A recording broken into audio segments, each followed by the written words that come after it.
Assalamu alaikum wa rahmatullahi wa barakatuh, cher.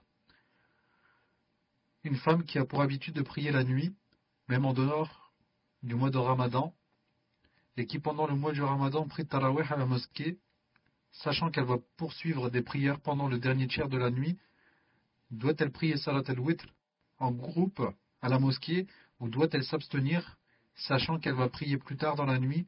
Barakallahu fikum wa jazakumullahu khayran.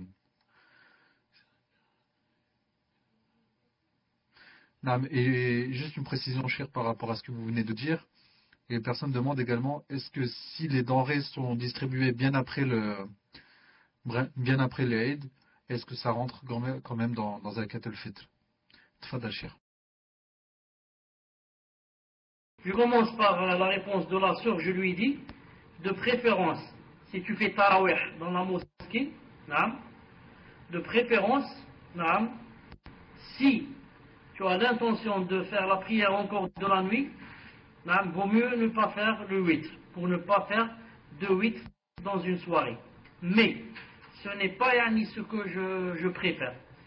Mais ce que je préfère, c'est que si quelqu'un sait qu'il va faire la prière de la nuit, pourquoi alors va-t-il faire les tarawih, ensuite va faire une deuxième salat? Non. Les salafs ils ne faisaient pas. Les salafs ils faisaient une seule chose. Ou bien, comme faisait le prophète sallallahu alayhi wa sallam, il laisse vers 3 heures du matin et fait la prière, ou bien, comme faisait Omar ibn Khattab, c'est-à-dire juste après salat al-Isha, ensuite on se quitte. Le mieux serait de ne pas faire de salat, et je vais faire à la mosquée, ensuite je vais faire encore à 3 heures du matin. Ensuite, quand je fais à la mosquée, je vais tomber dans un dilemme. Le prophète sallallahu alayhi wa sallam a dit que quiconque fait la prière avec l'imam jusqu'à ce qu'il termine aura quoi? Aura comme s'il avait prié toute la nuit. Et toi maintenant, si tu ne vas pas faire avec lui le 8, Allah Ta'ala ne va pas t'écrire que tu as fait la prière toute la nuit.